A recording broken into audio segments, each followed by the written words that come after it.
ಪ್ರಿಯರಾದವರೇ, ಯೇಸುವಿನ ನಾಮದಲ್ಲಿ ನಿಮಗೆ ನನ್ನ ಪ್ರೀತಿಯ ವಂದನೆಗಳು. ಈ ಸ್ಥಳವನ್ನು ನೋಡಿದ್ದೀರಾ? ಇದೊಂದು ಸುಂದರವಾದ ದೇವಾಲಯ, ಬಹಳ ಪುರಾತನವಾದಂಥ ಒಂದು ದೇವಾಲಯ.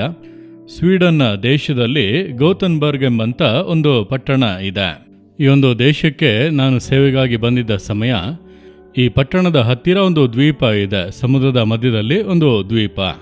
ಇದೊಂದು ಚಿಕ್ಕ ಸುಂದರವಾದಂಥ ದ್ವೀಪ. ಇಲ್ಲಿ ಅನೇಕ ಜನರು ವಾಸವಾಗಿದ್ದಾರೆ. ಆಲಯ ಇದೆ.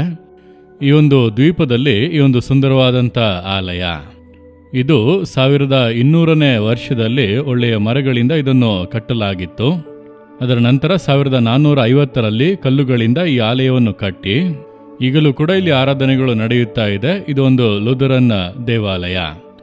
ಇಲ್ಲಿ ಅನೇಕ ಲುಥರನ್ ಜನರು ವಾಸವಾಗಿರುವುದನ್ನು ನೋಡಬಹುದು. ಇದು ಮಾರ್ಟಿನ್ ಲೂಥರ್ ಅವರ ಮೂಲಕವಾಗಿ ಉಂಟಾದ ಪ್ರೊಟೆಸ್ಟೆಂಟ್ ಉಜ್ಜೀವನದ ಮೂಲಕ ಸ್ವೀಡನ್ನಲ್ಲಿ ಆ ಒಂದು ಉಜ್ಜೀವನ ಉಂಟಾಗಿ ಅನೇಕ ಕ್ಯಾಥೋಲಿಕ್ ಜನರು ಈ ಒಂದು ಲುಥರನ್ ಜನರಾಗಿ ಲುಥರನ್ ಸಭೆಗೆ ಅವರು ಬದಲಾಗಿ ಇಲ್ಲಿ ಅನೇಕ ಲುಥರನ್ ಸಭೆಗಳು ಇರುವುದನ್ನು ನಾವು ನೋಡಬಹುದು. ಸರಿ, ಇಂದು ದೇವರು ನನಗೆ ಯಾವ ವಾಕ್ಯವನ್ನು ಇಟ್ಟಿದ್ದಾರೆ ಎಂಬುದಾಗಿ ಕೇಳುತ್ತೀರಾ? ವಿಮೋಚನ ಕಾಂಡ 34ನೇ ಅಧ್ಯಾಯ 24ನೇ ವಾಕ್ಯ, ನಾನು ನಿಮ್ಮ ದೇಶವನ್ನು ವಿಸ್ತರಿಸುವೆನು ಎಂದು ದೇವರು ಹೇಳುತ್ತಾರೆ. ಇದು ದೇವರು ನಿಮಗೆ ಕೊಡುವಂಥ ಒಂದು ವಾಗ್ದಾನ. ನನ್ನ ಮಗಳೇ, ನಾನು ನಿನ್ನ ಎಲ್ಲೆಗಳನ್ನು ವಿಸ್ತರಿಸುವೆನು. ನನ್ನ ಮಗನೇ, ನಾನು ನಿನ್ನ ಎಲ್ಲೆಗಳನ್ನು ವಿಸ್ತರಿಸುವೆನು.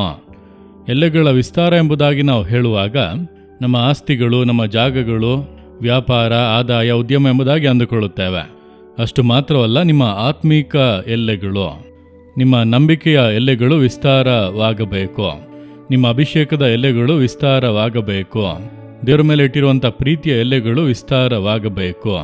ನಮ್ಮ ಜೀವಿತದಲ್ಲಿ ದೈವಿಕ ಸ್ವಭಾವಗಳು, ಆತ್ಮೀಕ ಅನುಭವಗಳು ವಿಸ್ತಾರವಾಗಬೇಕು. ಅದರ ಆಧಾರದಲ್ಲಿಯೇ ಮಿಕ್ಕ ಆಶೀರ್ವಾದಗಳು ನಮ್ಮನ್ನು ಹಿಂಬಾಲಿಸುವುದು. ಆದ್ದರಿಂದ ಈಗ ನೀವು ಇರುವುದಕ್ಕಿಂತ ದೇವರ ಮೇಲಿರುವಂಥ ನಂಬಿಕೆ ನಿಮಗೆ ವಿಸ್ತಾರವಾಗುತ್ತದೆ. ನಿಮ್ಮ ಅಭಿಷೇಕ ವಿಸ್ತಾರವಾಗುತ್ತದೆ. ನಿಮಗೆ ಕರ್ತನ ಮೇಲೆ ಇರುವಂಥ ನಂಬಿಕೆ ವಿಸ್ತಾರವಾಗುತ್ತದೆ. ಅದನ್ನಿಟ್ಟುಕೊಂಡು ದೇವರು ನಿಮ್ಮನ್ನು ಆಶೀರ್ವದಿಸುವರು. ಅಷ್ಟು ಮಾತ್ರವಲ್ಲ, ನಿಮ್ಮ ಕೆಲಸ, ನಿಮ್ಮ ವ್ಯವಹಾರಗಳು, ನಿಮ್ಮ ಬಿಸ್ನೆಸ್, ಆದಾಯ ಎಲ್ಲದರಲ್ಲೂ ಒಂದು ವಿಸ್ತಾರವನ್ನು ದೇವರು ಎಲ್ಲೆಗಳನ್ನು ವಿಸ್ತರಿಸಿ ಕೊಡುವುದನ್ನು ನೀವು ನೋಡಬಹುದು. ಅದುವೇ ಕರ್ತನು ನಿಮಗೆ ಕೊಡುವಂಥ ವಾಗ್ದಾನ. ಒಂದು ವೇಳೆ ನೀವು ಸೇವೆ ಮಾಡುತ್ತಾ ಇದ್ದರೆ ಸೇವೆಯ ಎಲ್ಲೆಗಳನ್ನು ದೇವರು ನಿಮಗೆ ವಿಸ್ತರಿಸಿ ಕೊಡುವರು. ಇದನ್ನು ನೀವು ನಂಬಿರಿ. ನಿಮ್ಮ ಜೀವಿತದಲ್ಲಿ ನೀವು ಇದ್ದ ಹಾಗೆ ಇರಬೇಕೆಂದು ದೇವರು ಬಯಸುವುದಿಲ್ಲ. ವಿಸ್ತರಿಸಿ ಕೊಡಬೇಕೆಂಬುದಾಗಿ ದೇವರು ಬಯಸುವಂಥದ್ದು. ಅದನ್ನು ನೀವು ನಂಬಿ ಯಾವ ಯಾವ ಭಾಗಗಳಲ್ಲಿ ನೀವು ವಿಸ್ತರಿಸಲ್ಪಡಬೇಕೆಂದು ಬಯಸುತ್ತೀರೋ ಆ ಒಂದು ವಿಸ್ತಾರವನ್ನು ನೀವು ನಿರೀಕ್ಷಿಸುತ್ತಾ ಇದ್ದೀರೋ ಆ ಕಾರ್ಯದಲ್ಲಿ ಆ ಅದ್ಭುತ ನಡೆಯುತ್ತದೆ. ಈಗ ನಂಬುತ್ತೀರಾ? ನಿಮಗೆ ಯಾವ ಭಾಗದಲ್ಲಿ ಎಲ್ಲೆಗಳು ವಿಸ್ತಾರವಾಗಬೇಕೆಂದು ನೀವು ಬಯಸುತ್ತೀರಿ? ನಿಮ್ಮ ಆತ್ಮಿಕ ಜೀವಿತದಲ್ಲಿ, ನಿಮ್ಮ ಕುಟುಂಬದ ಕಾರ್ಯಗಳಲ್ಲಿ, ಬಿಸ್ನೆಸ್ ಕಾರ್ಯಗಳಲ್ಲಿ, ಸೇವೆಯ ವಿಷಯಗಳಲ್ಲಿ, ಅಥವಾ ದೇವರ ಮೇಲೆ ಇಟ್ಟಿರುವಂಥ ಪ್ರೀತಿ, ನಂಬಿಕೆಯಲ್ಲಿ ಯಾವುದರಲ್ಲಿ ನೀವು ವಿಸ್ತಾರವಾಗಬೇಕೆಂದು ಬಯಸುತ್ತೀರಿ? ದೇವರ ಎಲ್ಲೆಗಳನ್ನು ವಿಸ್ತರಿಸಿ ಎಂಬುದಾಗಿ ಕೇಳಿರಿ. ದೇವರು ಮಾತು ಕೊಟ್ಟಂತೆ ನೆರವೇರಿಸುತ್ತಾರೆ. ಈಗ ನಿಮಗೆ ಸ್ಪಷ್ಟವಾಗಿ ತಿಳಿಯಿತಲ್ಲವ ನೀವು ವಿಸ್ತಾರವಾಗಬೇಕು ಎಂಬುದಾಗಿ. ಈಗ ಒಂದು ಪ್ರಾರ್ಥನೆ ಮಾಡಿರಿ. ತಂದೆಯೇ, ನಿನ್ನ ಎಲ್ಲೆಗಳನ್ನು ವಿಸ್ತರಿಸುವನು ಎಂಬುದಾಗಿ ಮಾತು ಕೊಟ್ಟಿದ್ದೀರಿ. ನನ್ನ ಆತ್ಮೀಕ ಎಲ್ಲೆಗಳನ್ನು ನೀವು ವಿಸ್ತರಿಸಿ ಕೊಡಿರಿ. ಸೇವೆ ಎಲ್ಲೆಗಳನ್ನು ವಿಸ್ತಾರ ಮಾಡಿ ಕೊಡಿರಿ. ನಿಮ್ಮ ಮೇಲಿಟ್ಟಿರುವಂಥ ಪ್ರೀತಿ, ನಂಬಿಕೆಯಲ್ಲಿ ದೇವರೇ ನಾನು ವಿಸ್ತಾರವಾಗಬೇಕು. ನನ್ನ ಬಿಸ್ನೆಸ್ ಎಲ್ಲೆಗಳನ್ನು ನೀವು ವಿಸ್ತಾರ ಮಾಡಿಕೊಡಿ.